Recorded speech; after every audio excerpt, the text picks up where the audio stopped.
안녕하십니까. 신천식의 이슈 토론입니다. 오늘 저희는 대전광역시 중구 유천동 256-27번지 버든의 전통문화 전수관에 나와 있습니다. 요즘 K 한류의 열풍이 그야말로 매우 뜨겁습니다. 전 세계인들이 한국의 음악, 한국인의 의상, 한국인의 음식에 푹 빠져 있다고 해도 과언이 아닌데요. 여기에 더 나아가서 현대 과학산업의 총알이라고 할 수 있는 반도체 산업, 전자제품에 이르기까지 한국인에 대한 한국을 바라보는 세계인의 관심과 열망이 매우 높고 있습니다. 오늘 여기 대전광역시 중구 유천동 256-27 버든의 전통문화 전수관은 대전광역시와 중앙정부가 함께 투자하고 대전 중구가 주관하는 도시재생사업의 물리적 기반시설로 만들어졌습니다. 여기에서 전통문화를 활용하고 전통문화를 학습하는 전수관의 역할이 앞으로 활발하게 진행될 것인데요.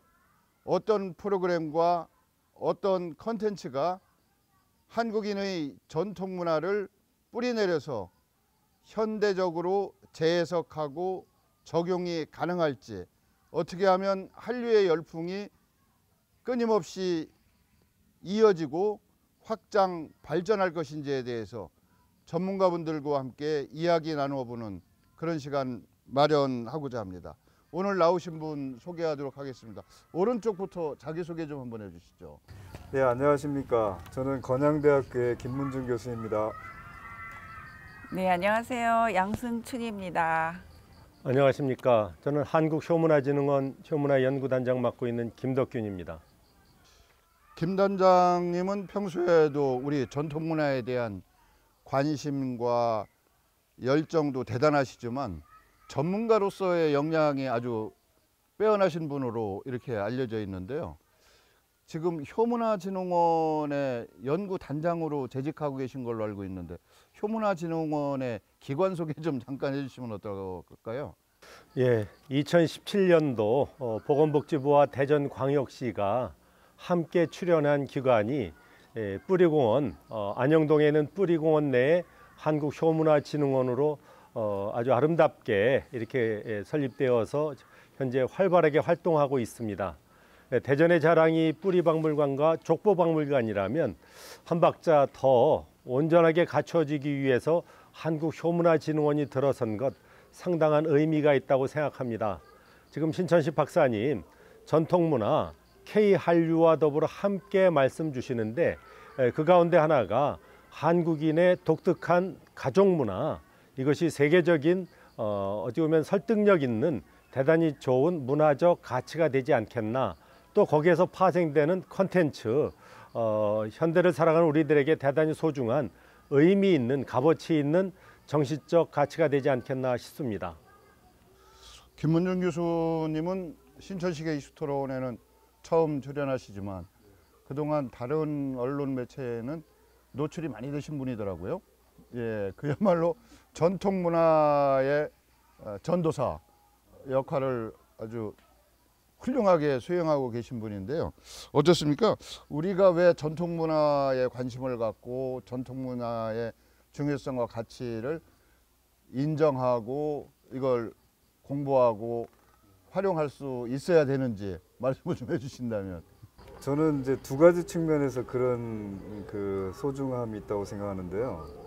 첫째는 이제 우리가 한국인으로서 살아가는, 또 우리 여기 지역 충청인으로서 살아가는 어떤 자부심, 어떤 문화적 자긍심, 이런 것들을 우리가 그동안에 이제 일제강점기나 산업화를 거치면서 많이 저하가 됐는데, 그런 좋은 장점들, 우리들의 자긍심을 높일 수 있는 그런 측면을 좀 저는 더 알아봐야 되겠다고 생각하고 더 공유해야 되겠다고 생각하는 점이 있고요. 또 한 가지는 앞으로 우리가 현재만 사는 것이 아니라 미래를 살아가야 되는데, 미래에 얼마나 우리 삶을 좀 더 풍요롭게 만들고 또 가치 있게 만들고 그럴 수 있는 요소들이 무언가 그거를 첫째는 그 세계적인 수준의 그런 가치들을 찾아내야 될 거고 그것을 이제 우리 지역적인 그런 특성에서 찾아내서 그 두 가지 측면에서 이 전통 가치를 되새겨보고 그걸 이제 공유하는 그런 공부를 하고 있습니다. 저 양승춘 박사님이라고 이제 불러야죠. 양 박사님은 제 프로그램에 그 전에 나오실 때는 음악가 첼로를 하시는 분으로 그때 시향에 계셨던 걸로 제가 기억이 나는데. 처음에 만날 예, 그러시죠? 예. 지금은 이제 은퇴를 하신 거죠? 예. 그러시고 어떻게 전통 문화에 이렇게 또 흠뻑 빠지게 되셨어요? 네, 제가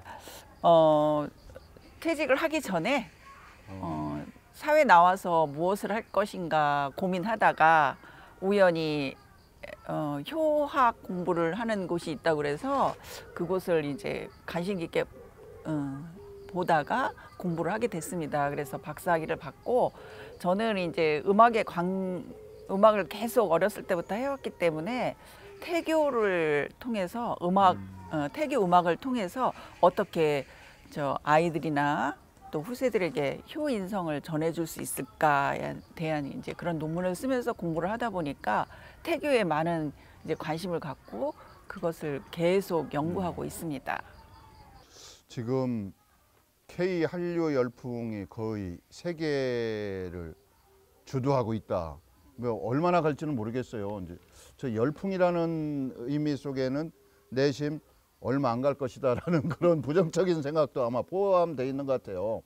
그래서 이것이 보다 더 지속적으로 장기간에 걸쳐서 유지 발전하려면 우리가 K 한류에 대한 그 차별성과 고유성을 어떻게 확보할지에 대한 고민이 반드시 있어야 될 것 같고요.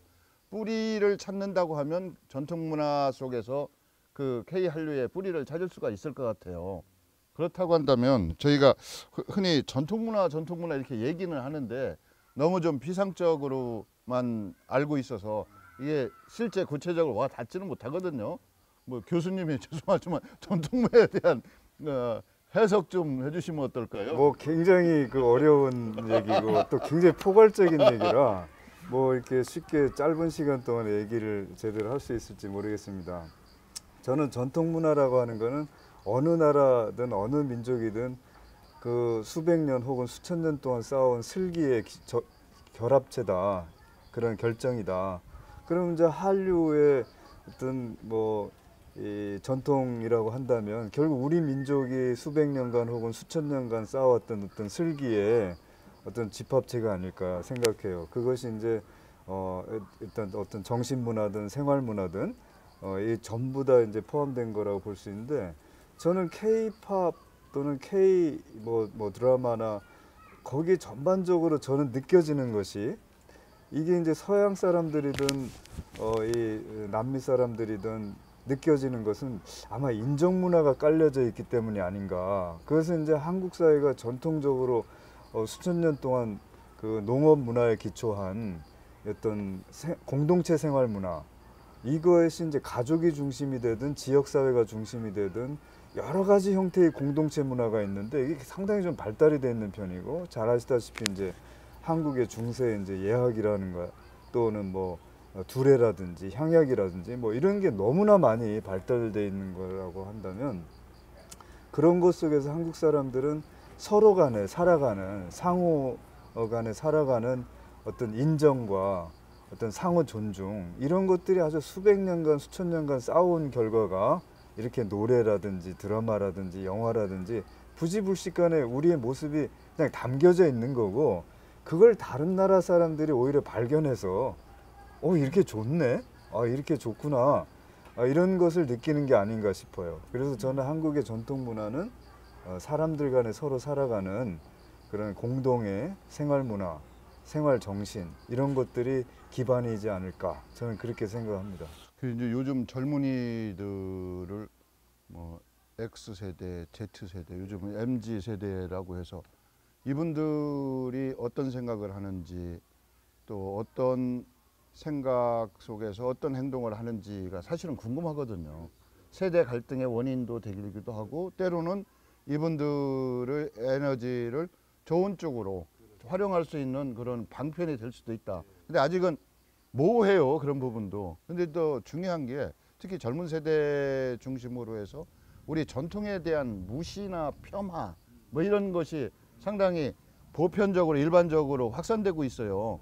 또 우리 거 하면 다른 외래 문화에 비교해서 상대적으로 가치가 없는, 뭐 우리가 반드시 폐기하고 버려야 될 이런 그 핵심적인 요소 뭐 이렇게 생각하는 분들이 많아서 이것이 어떻게 보면 세계적으로 문화권마다 차이는 있지만 비슷한 패턴을 보여준다고 하더라고요. 그래서 그런 의미에서 우리 한국의 전통 문화라고 하는 것이 오히려 우리는 버려야 되고 폐기해야 된다고 하는데 다른 분들이 더 열광을 하고 가치를 인정하고 있는 거 아니겠습니까? 이럴 때 저희가 다시 한번 분발해서 우리 전통 가치의 강점, 또 보존하고 계승받아야 될 그런 가치를 찾아서 그것을 확산하고 체계적으로 논리적으로 정리를 하는 거, 이런 것도 필요하지 않을까요? 어떻습니까? 네네. 아주 중요한 말씀 주셨는데요. 뭐 한류 열풍, 드라마라든지 게임 이런 것 속에 오히려 역으로 유행했던 또 유행하고 있는 그 콘텐츠를 추적해 보면은 한국적인 요소가 강하게 거기에 스며 있기 때문에 결국은 세계 속에서 설득력이 있었던 게 아닌가. 뭐 예컨대 오징어 게임이 뭐 선풍적 인기를 얻었던 걸 우리 모든 뭐 이 시민 국민들이 다 알고 있습니다. 오징어 게임의 핵심 콘텐츠는 전통 놀이를 가지고 여하튼 세계인들을 이렇게 열광에 몰아넣었다라고 생각이 되고, 또 면면이 흐르는 오징어 게임이 어떤 내면에 흐르는 것은 최우승자는 여하튼 병든 어머니 치료하겠다, 나는 큰돈이 필요하다. 결국은 효가 기폭제가 돼서 그가 끝까지 살아남으려고 했던 것, 또 그가 그 마음을 갖고 있었기 때문에 경쟁 상대가 또 양보도 했고, 그것이 세계인을 감동시켰던 요소가 아닌가. 또 결선까지는 아니지만은 4강까지 올라갔던 탈북 여인도 현재 기억으로는 가족을 생각하면서 가족에 대한 절절한 마음이 결국 경쟁 상대에게 그러면 네가 그 자리로 가라라고 하는 양보를 끌어낸 것. 오징어 게임 통해서 그럼 두 가지 요소를 확인할 수 있는데, 하나는 한국 전통놀이가 거기에 주요 소재가 됐다라는 것, 또 최우승자는 효자들이 최우승자로 갔다라는 것. 그렇다면 이것은 대단히 한국적인 놀이 문화와 정신적 가치가 세계적인 어떤 선풍의 어떤 요소가 아니었겠나, 이런 생각을 해봅니다. 그게 이제 지금 오징어 게임 말씀하시는데 해석과 평가는 각자가 바라보는 관점에 따라서 바뀔 수도 있을 것 같아요. 저희가 지금 살고 있는 이 시스템을 자본주의 시스템이라고 한다면, 자본주의 사회에서는 돈이면 뭐든지 다 될 수 있다. 하다못해 그 항공권의 그 비즈니스석이나 1등석은 새치기를 돈으로 정당화 시켜주는 거 아니겠습니까? 뭐 그렇게 볼 수도 있어요. 그래서 저는 그 우리 사회가 갖고 있는 공동체 문화, 또 뭐 자기가 살고 있는 동네에서 혹시라도 가뭄이나 천재지변이 있을 때 아사자가 생긴다든지 노처녀가 발생한다든지 하면 지역 공동체에서 책임을 지지 않습니까? 고을 수령이 뭐 봉고파직을 당한다든지, 노처녀가 많으면 그 고을 자체를 연못으로 만든 그런 사례도 있더구만요. 예, 그것이 이제 수령의 책임이 어디까지인지는 모르겠습니다만, 저희가 과거에 전통 속에서 강조됐던 부분은 아까 김 교수님도 인정을 말씀하셨는데, 자본주의 시스템에서는 도저히 상상조차 할 수 없는, 돈으로 바꿀 수 없는 그 어떤 가치를 위해서 공동체 구성원들이 합의했다는 거 아니겠습니까? 그래서 이런 부분에 대한 자본주의 사회에서 우리가 놓칠 수 없는 사람과 사람 사이의 신뢰나 배려에 대한 고민이 더 있어야 되는 거 아닌가, 이런 말씀하시는 분도 계시더라고요. 예, 어떻습니까, 김 교수님?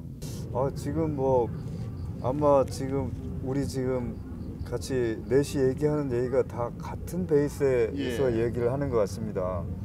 지금 사람과 사람에 대한 어떤 존중감 이런 것을 넘어서고 있는 어떤 사회 현실에 대해서 전통 가치나 전통 문화가 굉장히 그 좋은 대안이 될 수 있고 우리가 그런 것을 지나치게 벗어나는 것을 잡아줄 수 있는 그런 대안이 될 수 있다는 것에 대해서는 공감을 하고 있는 것 같습니다.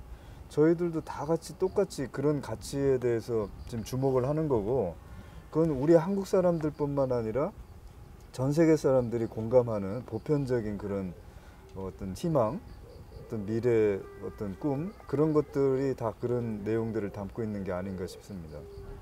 그 이제 저희가 한류 K 한류에 대해서 많은 분들이 자랑스러워 하셔요.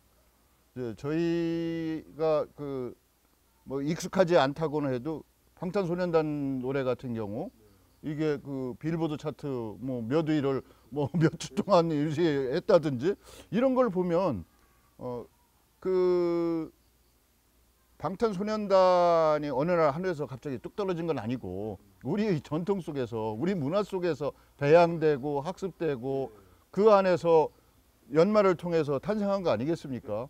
그러면 이게 또 다른 의미에서 전통 문화에 대한 우수성, 세계인들이 공감할 수 있는 보편적인 요소를 갖고 있다고 보는데 이제 문화예술계에서 음악가로서 활동을 오래 하신 분으로서 어떻습니까? 한국인들은 전통적으로 흥과 끼가 넘치는 민족이다 이런 얘기가 있는데 제가 볼 때는 제가 생각할 때는 이제 BTS가 그렇게 세계적으로 유명하지만 그들만의 그 음악도 물론 이제 그 현대에 맞게 또 현대 사람들이 세계인들이 좋아할 만한 그런 음악을 하고는 있지만 저는 이제 그 단원들을 봤을 때 그 단원들의 자체 내에서 인성이 어느 가수보다도 뛰어나다고 생각을 해요. 그러니까 사람의 인성이 뛰어나다 보니까 많은 사람들이 더 공감을 할 수 있지 않을까 싶더라고요. 그래서 거기 보면 리더가 우리 이제 외국에서는 영어로 자기의 이렇게 소감 얘기하고 곡에 대한 얘기를 막 이렇게 할 때 그 표현하는 것들을 이렇게 보면은 그 인성이 굉장히 뛰어나다. 저는 젊은 사람이 그렇게 생각을 했거든요. 그래서 그런 쪽으로 그 세계인들도 공감을 하기 때문에 더 열광을 하는 것이 아닌가 싶기도 하더라고요. 지금 하신 말씀은 음악적인 재능이나 기량보다도 사람에게 공을 돌릴 수 있는 동료에게 그 공을 돌리지 않습니까? 이 덕분이라고. 그리고 항상 배려하고 그리고 또 본인이 많이 양보하는 것 같아요. 이제 어느 정도 뭐 제가 그 분야는 잘 모릅니다만 뜨면 되게 솔로로 데뷔를 한다든지 뭐 이익 다툼 때문에 서로 그 해체되는 그런 상황도 있었는데 그런 모습이 아니다. 또 예. 그런 측면도 베이스에 있고 예. 제가 이제 그 서양 사람들한테 얘기를 들었는데 예.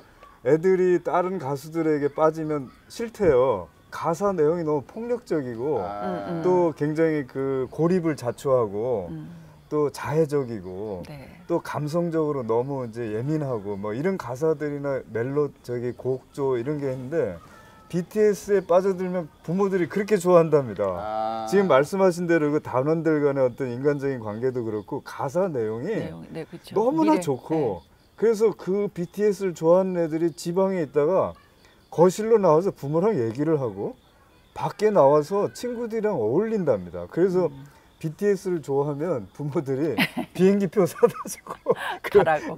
그 연주 보러 가라고. 공연하는 거 데려다 주고 하는 걸 너무 좋아하고 네. 부모도 같이 좋아하는 네, 경우가 네. 아주 너무 많아진다 합니다. 그래서 제가 그 말씀하시니까 한 10여 년쯤 전인 것 같아요. 일본에서 한국 오는 비행기를 탔는데 제 앞자리에 아주머니 두 분이 타셨더라고요. 근데 배사마를 보러 오는 거예요. 예, 연사마. 그래서 제가 볼 때 그분들이 그 옷차림새가 아주 넉넉하고 화려하지는 않아서 보여서 여행 경비도 상당히 많이 드실 텐데 어떻게 말했습니까? 그러니까 나는 그 연사마를 보기 위해서 3개월 동안 일을 했습니다. 그러니까 남편이 내가 웃으면서 다른 외간 남자를 보러 다른 나라를 가는데 인정을 해주셨습니까? 이렇게 물어보니까 남편도 좋아한다는 거예요. 갔다 오면 가기 위해서 자기는 남편한테 너무 열심히 했고 갔다 오면 가서는 더 잘할 거다 뭐 이렇게 얘기를 해가지고 그냥 웃고 말았는데 지금 말씀하시는 거하고 뭔가 일맥상통하는 우리 전통 속에 또 그런 것이 공동체 중심주의라고 할까? 예.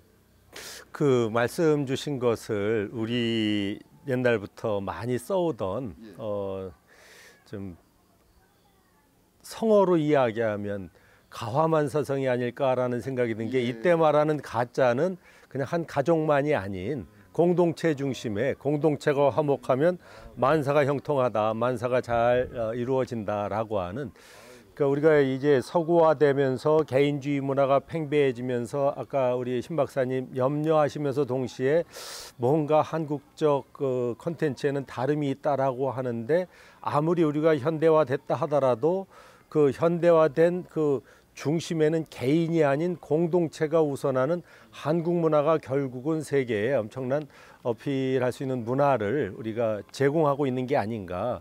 거기에 외국인들이 열광하는 게 아닌가라는 생각을 해봅니다. 그래서 이제 묘하게 이런 어떤 그 흐름이 생길 때는 내부적인 요인과 외부적인 요인으로 저희가 구분을 한다면 전통 문화만 갖고 국한해서 얘기한다면 내부적으로는 국내에서는 무시되고 배척당하면서 오히려 바깥에서 다른 문화권에서 한국 전통 문화에 대한 관심과 열기가 뜨거워지니까 이제 다시 한국인들도 대중들도 소비하는 대중 소비 영역까지 진입하고 있는 것은 아닌가 뭐 이런 말씀하시는 분도 계시더라고요. 이제 제가 TV를 보면서 한 프로그램을 이제 이렇게 보는데 거기에 푹 빠지게 된 것이 있었어요. 풍류대장이라는 TV에서 그런 음악 프로를 하는데 그 판소리 하시는 분들이 나와서 그 공연을 이제 그룹이 여러 그룹이 악기도 다루고 국악기죠. 국악기도 다루고 노래도 부르고 이러면서 같이 어울려져서 하는 그런 프로인데요. 거기를 보니까 우리가 왜 전통 그 판소리라 하면 한복 곱게 입고 단정하게 머리 쪽지고 이러면서 하는 그런 모습만 생각하잖아요. 그랬는데 거기에 나오신 분들은 한복도 개량하고 또 자유롭게 옷을 입고 또 음악 자체도 현대 것과 이렇게 어우러지면서 우리가 막 그 말하는 케이팝 하잖아요. 그러한 리듬들을 같이 병행하면서 국악으로 그렇게 풀어내더라고요. 근데 국악하시는 분들이 이제 목청 그 판소리 하시는 분들을 보면은 그 목청을 다스리기 위해서 뭐 산속에서 뭐 파도를 거기에서 소리를 질러가면서 목에 피가 나도록 연습한다고 하잖아요. 그러니까 그 오픈 음역대의 소리를 내면서 아주 그 사람의 그 현대 감성에 맞는 그런 리듬들을 적용해가지고 하다 보니까 이렇게 서로 그 보는 사람들로 하여금 거기에 푹 빠지고 또 감흥을 많이 받고 그렇게 되더라고요. 그래서 그래서 저런 음악들을 하면 정말 전 세계적으로 나가도 우리나라의 음악을 정말 알릴 수 있겠다. 전통 음악이 좋기는 하지만 그거를 현대에 맞게 해석해서 하니까 정말 감흥이 아주 남달랐던 것 같아요. 이제 재해석, 재구성 요즘 뭐 트롯, 영웅 뭐 이런 프로그램도 있더라고요. 이제 과거에는 그런 것을 나이 드신 분들 또 아니면 많이 배우지 못한 무식한 사람들이 좋아하는 거라고 했었는데 영역 자체가. 근데 역사적으로 보면 저희가 그 이제 고구려의 동맹이라든지 부여의 영구 이런 그 기록을 뭐 위지 동의전인가 여기에 나와 있다고 하는데 보면 3박 4일, 4박 5일 동안 남녀노소가 무리를 지어서 음주 가무를 즐겼다. 뭐 이런 얘기가 나오고 또 삼국유사를 본다든지 하면 팔관회라든지 연등회 행사에 참여했던 일반인이 공주의 그 행차를 보고 마음속으로 사모하는 흠모하는 정을 가누지 못해 뭐 상사병을 앓다가 죽었는데 그 왕녀가 공주가 자기 그 치마를 벗어서 거기다가 상여에다가 올려놓으니까 가더라든지 뭐 이런 걸 보면 저희 그 K 한류가 저절로 나온 건 아닌 것 같아요. 우리가 띠가 좀 있었던 것 같아. 그 어떻게 보면 상대에 대한 배려와 아량도 있었던 것 같고요. 예. 그런 뭐 지금 말씀하신 대로 뭐 어느 민족이들 흥과 끼가 없겠습니까마는 한국인들이 특히 이제 아까 말씀하신 대로 중국 사람들이 저 위지나 한서나 당서에 다 그런 기록을 한 걸 보면 그 사람들도 이 사람들 좀 우리랑 좀 다르게 좀 그런 게 좀 세네, 그런 게 아마 그 사람들 눈에도 보였으니까 그게 썼다고 저는 생각을 하고요. 거기에 담겨져 있는 게 이제 단순히 이제 흥과 끼로 끝났다면 뭐 다른 뭐 아프리카 문화나 중남미 똑같죠. 문화가 더 이럴 수 있겠다고 했는데, 지금 우리가 계속 시작할 때부터 얘기했다시피 그 속에는 인간에 대한 사랑, 그 존중, 이런 게 계속 아마 깔려 있기 때문에 이게 그 가치가 있는 거고 더 세계적으로도 지금 주목받는 게 아닌가, 그런 생각이 들어요. 그래서 앞으로도 우리 젊은 세대들에게 이런 측면이라는 거를 계속 우리가 전수를 해줘야 되지 않을까. 그건 우리들 시대의 사명이 아닐까, 이렇게 생각을 듭니다. 네. 이제 저희가 농경문화라고 하는데, 농경문화의 핵심을 여러분들이 말씀하시는데 사실은 노동집약산업이라고 볼 수가 있고, 타인과의 협력이 절대적이지 않습니까? 혼자 농사는 못 지니까. 그래서 그런 면에서 농경문화는 자연스럽게 공동체 중심 문화가 유지 계승될 수밖에 없다. 지금 저희가 앉아 있는 이 자리도 이게 산신각 입구거든요. 여기가 그 도심 한가운데 있는 산신제를 올리는 산신각 장소거든요. 예. 그러면 이게 저도 좀 자료를 찾아보면 사례가 많지는 않아요. 도심 속에. 이게 이제 따지면 범은산 산신령을 모시는 산신각인데, 범은산이 평야지대에서 여기가 이제 과거에는 높은 지역입니다. 그나마 평지에서는 이제 그 뭐 지기라고 하는 걸 믿는 분도 계시고 안 믿는 분도 계시겠지만, 지기가 이렇게 땅속으로 스며 있다가 불끈 한번 치솟아서 그 자리라고 합니다, 여기를. 그래서 500년, 600년의 역사가 있습니다. 이게 또 이제 지역에 유천동을 예전에 이제 버드네라고 했는데, 버드네 마을 주민들이 모여서 평안과 강령을 기원하는 그런 제사를 매년 지냈던 그 장소예요. 그리고 같이 음식을 나눠 먹고 음주가무를 즐기던 그런 이제 공간이었었는데, 이제 코로나 때문에는 못했습니다만, 그래도 금년 초에는 조금 했습니다. 형식적이지만. 그래서 이 자리에 이게 이제 전통문화 전수관이라고 해서 도시 재생의 어떤 활기를 줄 수 있는 원천적인 공간으로서 어떻게 활용할지, 이런 생각을 이제 많은 분들과 같이 하고 있는 중인데요. 저는 이제 그 도시 재생이 느닷없이 왜 전통문화 속에서 뛰어나오냐 뭐 하실 분도 계시겠지만, 저희가 전통 속에서 공동체가 반드시 지키고 공동체 번영을 위해서 필요한 요소들이 많아서, 그런 건 저희가 좀 발굴하고 그건 계승 발전시키는 방안을 함께 고민해 보면 좋지 않을까, 뭐 이런 생각을 해보는 겁니다. 근데 저희가 보면 농경문화사회에서는 마을 공동체 구성원들의 그 연결고리를 강화시키고 끈끈하게 해주는 여러 가지 요소들이 많습니다. 이제 두레라고 하는 이런 것이 있고, 또 이게 유천동 같은 경우는 이 산신제 전통도 있습니다만 보싸움놀이 전통도 있습니다, 여기에. 그리고 이제 거리제를 봉행하는 거리제 위원회도 있고, 이런 전통사회에서 이루어지던 다양한 그 관습과 민속 중에서 핵심적인 몇 가지가 아직도 유지 보존되고 있어서, 그 정신을 저희가 어떻게 해석해서 재구성해서 재활용할지, 이게 또 도시 재생을 위한 중요한 요소가 되지 않을까, 뭐 이런 생각을 해봅니다. 어떻습니까? 도시 재생에 있어서 가장 큰 주제가 지금 말씀하신 대로 그런 부분이 아닌가. 그 전통 문화에서 만약 그걸 추출한다면, 전통 문화는 지금 말씀하신 대로 서로 상호 간의 관계, 그 도움, 협력, 상생, 뭐 이런 게 가장 중요한 요소였기 때문에, 그런 지금 말씀하신 요소들이 저는 여기 도시 재생 사업을 하는 데 있어서 가장 필요한 관건이라고 보고, 지금 아까 맨 처음에 말씀하셨던 대로 지금 우리 시대가 이제 산업화 시대도 지나서 정보화 사회가 되고 고립화되고 있고요. 가정이 해체돼서 지금 1인 가족이 지금 벌써 올해 40%를 넘고 있습니다.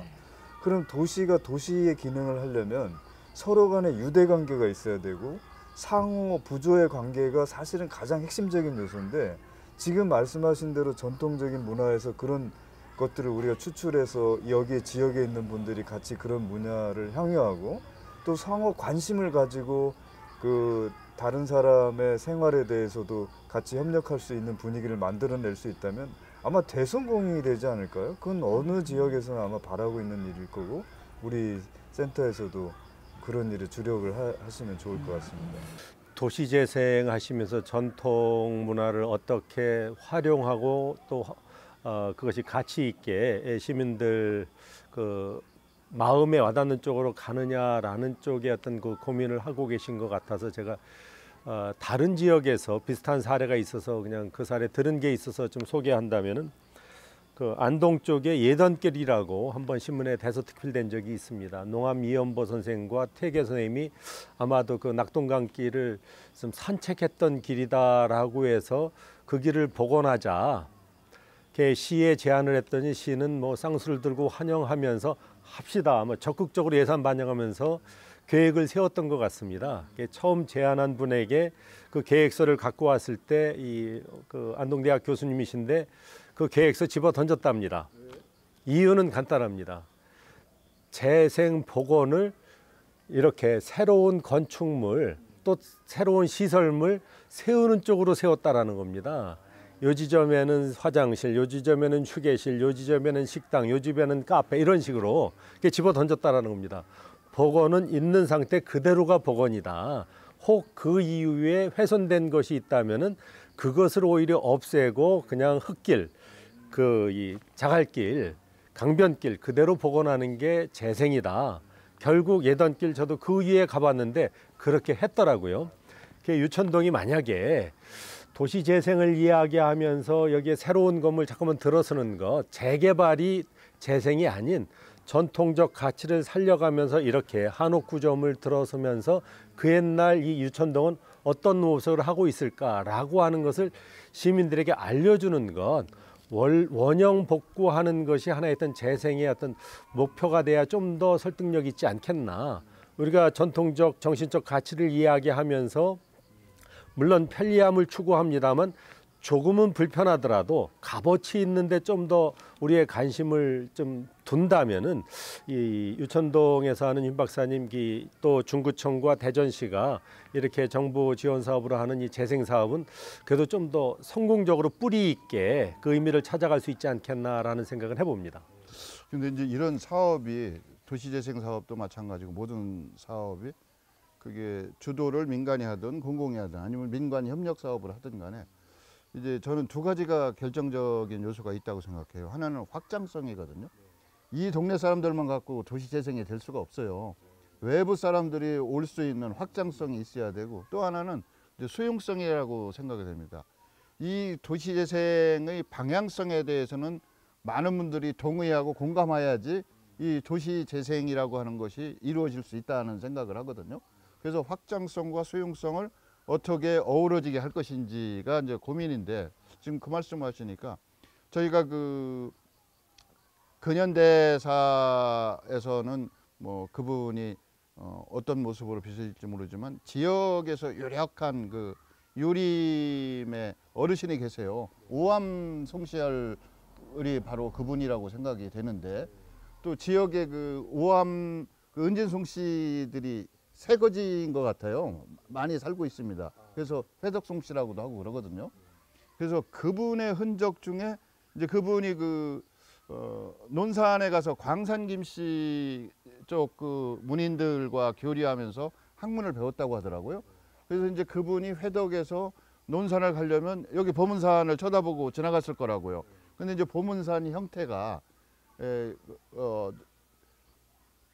유학을 공부하는 선비가 바라보기에는 민망한 포즈라고 해서 여기를 부채로 가리고 다녔답니다. 뭐 이런 것도 우암의 그 어떤 흔적, 족적을 살펴보는 그런 그 코스로도 길로도 저희가 한번 조성할 수도 있지 않을까. 문득 이제 지금 말씀하시면서 그런 생각이 드는데 어떨까요? 그런 것은.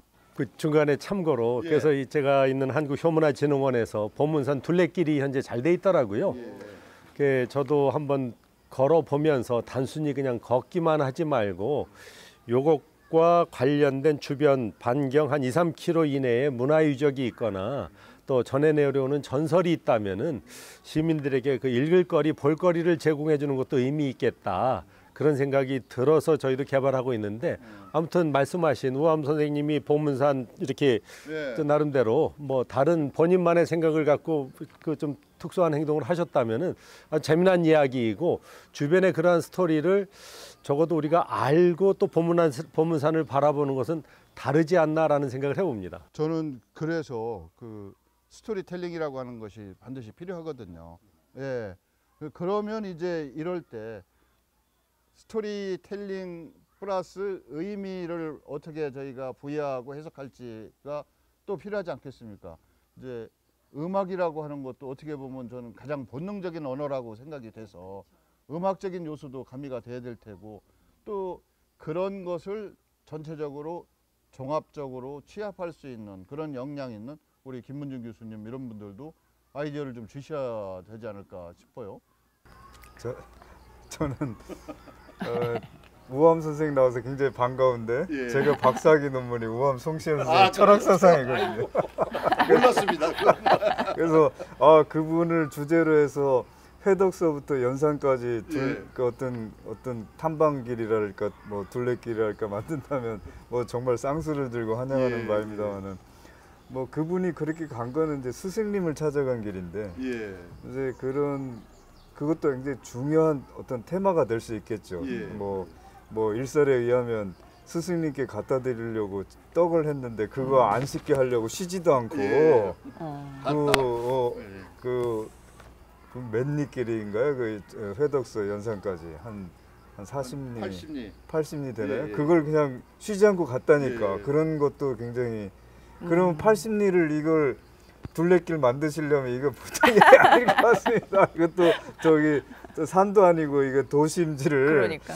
야 이거 만만치 예. 않겠다 싶고 길이 옛날에는 지금 요새 젊은이들은 이 한국이나 세계 지도를 보면 고속도로나 철로로 된 지도를 봐요. 근데 옛날 분들은 산과 강을 경계로 해서 다니셨고 지역이 됐거든요. 만약에 이런 재생을 하고 그런 둘레길을 만든다면 그런 것부터 우리가 관심을 가지고 지금은 이게 이제 일제강점기부터 이제 신장로가 뚫리고 철로를 놓고 고속도로를 뚫고 이런 산업화 시대를 거치면서 했던 다 이제 무너지고 없어져 버렸기 때문에 아마 그런 작업부터 우리 전통문화 전수관에서 지명 찾고 그 옛날에 갔던 길 어디 이렇게 했나를 보고 그 지역에서 이런 쉼터도 좀 다시 발굴하시고 그러시면 좋을 것 같습니다. 그 먼 게 아니라 의지가 더 중요하다고 보는 게 퇴계 선생님 서울서 벼슬살이 마치고 안동 돌아가는 그것을 지금 후학들이 요즘 학자들이 재현하고 있지 않습니까?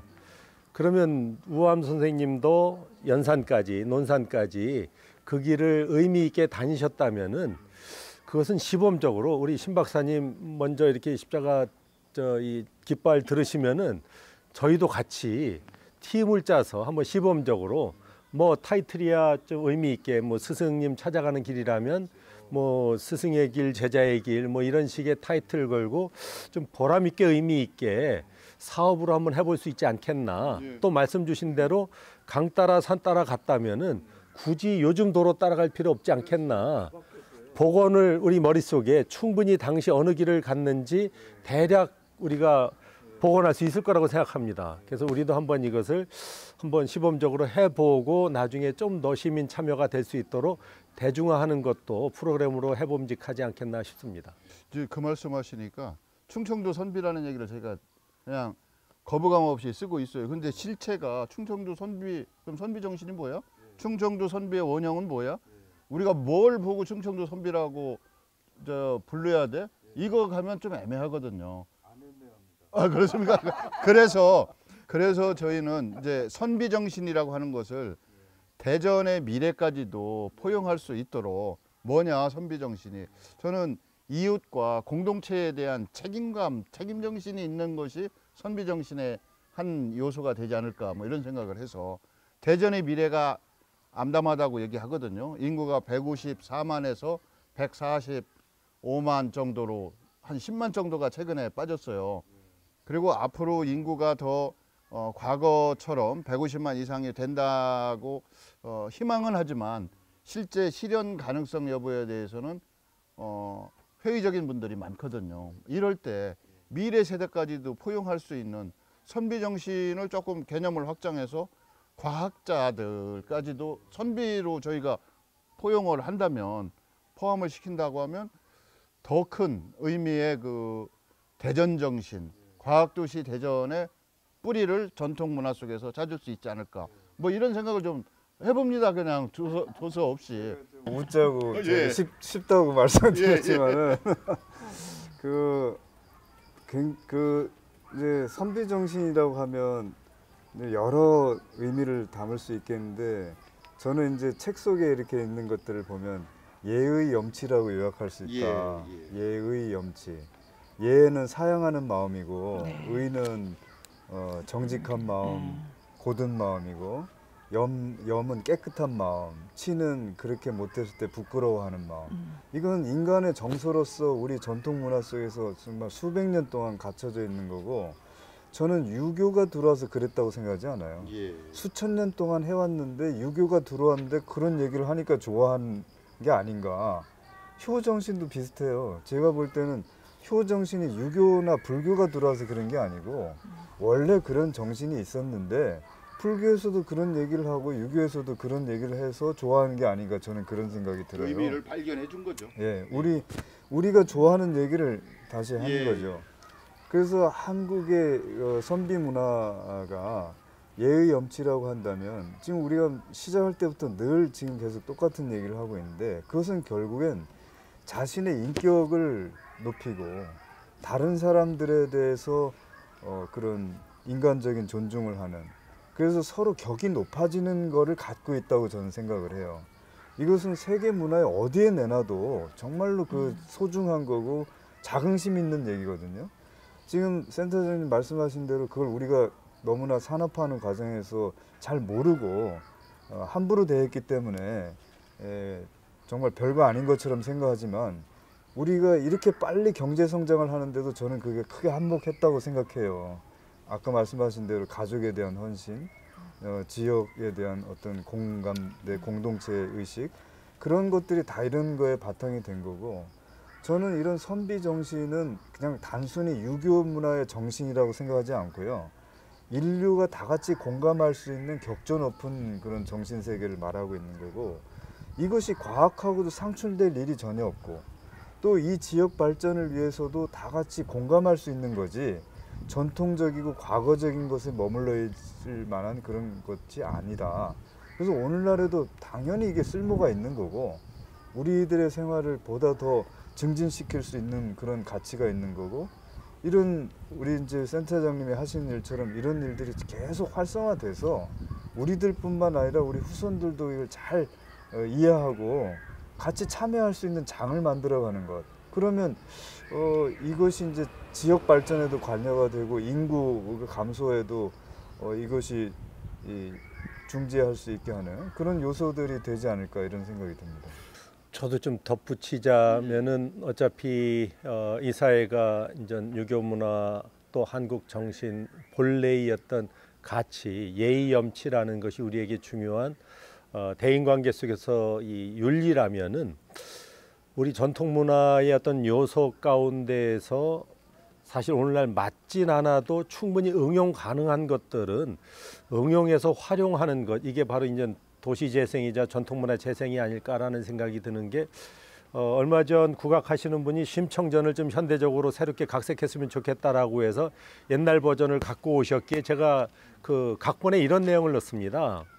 어차피 심청이가 효녀로 이렇게 될 수 있는 것은 눈먼 아버지 눈뜨게 해드리기 위한 하나의 그 절차가 여러 가지 뭐 인신매매범이니 뭐 여러 우리에게 좀 이 참 불편한 이야기들이 요즘 많이 나오고 있습니다. 근데 이제 저는 그것을 각색하면서 오늘날 놓고 본다면 눈먼 사람, 그 눈 멀었다는 게 권력의 눈먼 사람, 돈의 눈먼 사람, 마약의 눈먼 사람, 다양한 어떤 눈먼 사람의 모습을 단순히 그냥 이런 뭐 안구 안 보이는 거, 시력 안 보이는 쪽으로만 보지 말고 현대 문명 속에서 눈먼 자들이 얼마나 많느냐, 그네들을 일깨워주는 것으로 이것을 좀 새롭게 각색하는 게 어떻겠느냐라고 해서 전통 문화를 좀 새롭게 해석하자라는 제안을 드렸는데, 예의염치라고 하는 핵심 키워드를 활용해서 이 사회에 가고 있는 것의 방향타를 도시재생, 전통문화 재생하면서 우리가 좀 좌표를 제시할 때가 되지 않았나라는 생각을 해봅니다. 예, 지중한 말씀이시고, 이제 문화예술인 음악가가 나오셨으니까 저희 그 전통 음악의 곡조가 궁상각지오 오음계지 않습니까?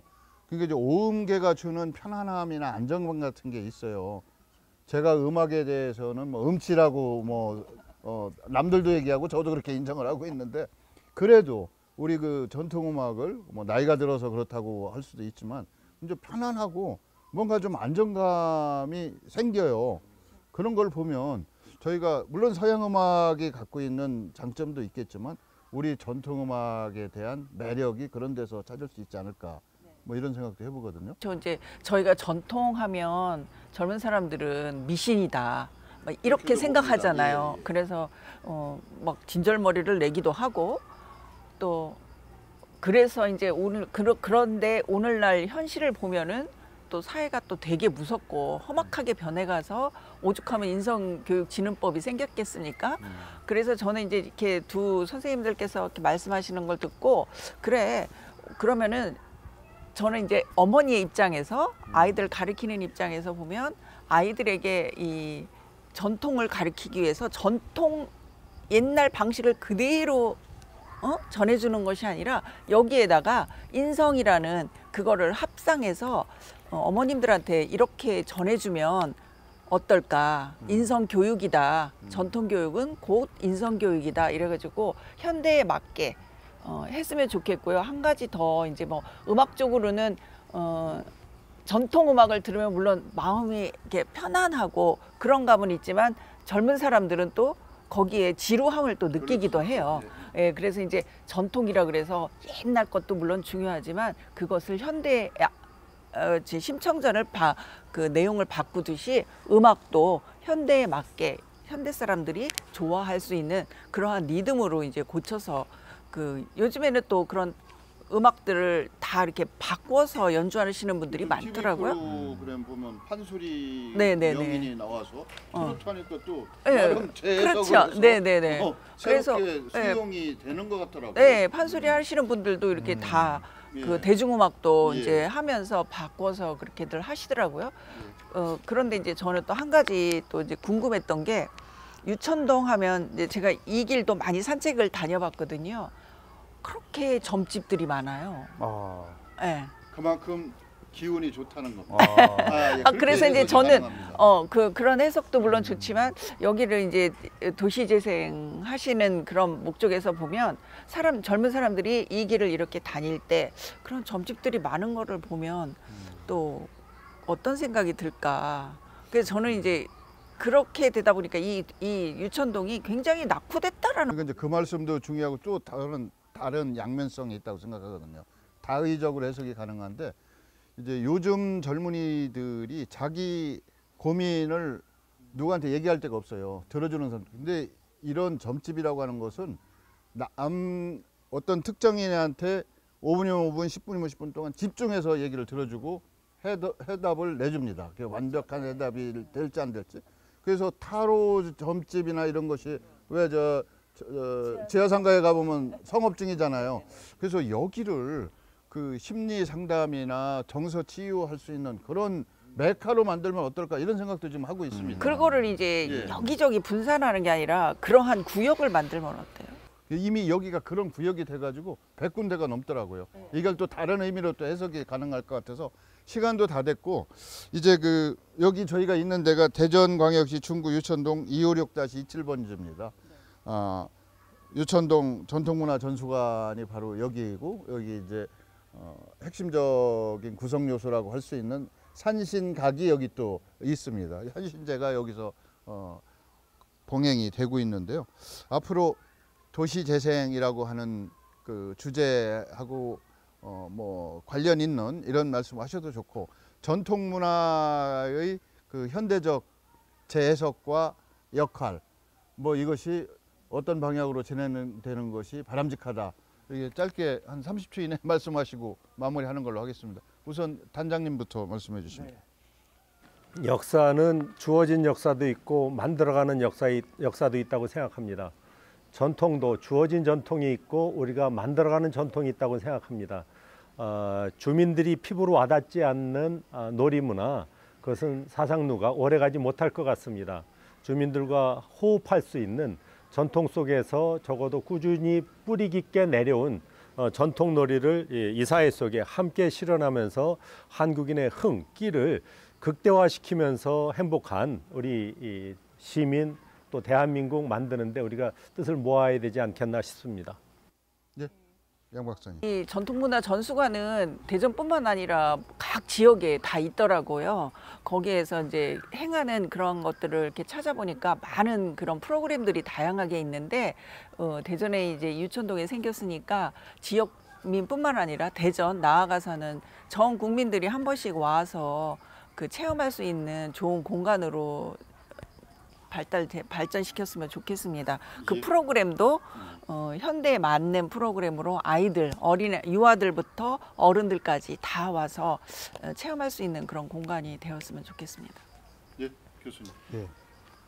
저는 전통 문화는 그냥 어울림의 문화다 이렇게 생각을 합니다. 그래서 여기 지역 주민들이 어울릴 수 있도록, 그리고 특히 지금 1인 가정 시대고 노인들이 1인 가족으로 사는 경우도 많고 청소년들이 학교나 가정에서 외톨이가 되는 경우도 많은데, 그런 분들을 청소년 프로그램 따로 하고 노인들 프로그램 따로 하고 시민 프로그램 따로 하지 말고 그런 분들이 다 어울려서 앞으로도 이 골목에서 만나면 서로 인사하고 또 서로 반갑게 그 안부도 묻고 할 수 있는 그런 자리를 우리 여기 센터에서 마련하시는 게 어떤가. 그 여러 가지 이제 프로그램들을 이제 앞으로 개발하고 운영하시겠지만 거기에 역점을 두신다면 아마 이 지역 사람들도 대단히 감사하지 않을까 이렇게 생각됩니다.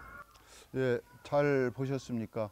저희가 전통 문화가 현대적으로 어떤 역할과 기능을 수행하고 있는지를 중심으로 또 도시 재생과는 어떻게 상호 조화롭게 연계해서 상생할 수 있는 방안이 있지 않을까, 뭐 이런 걸 주제로 얘기했는데요.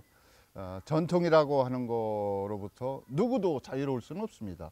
다만 미래와 전통의 적절한 만남과 조화로운 연계가 우리 시대를 살아가는 모두에게 반드시 필요한 일이 아닐까 이렇게 생각하면서 오늘 신천시계 슈토론 여기서 마치도록 하겠습니다. 감사합니다. 고맙습니다.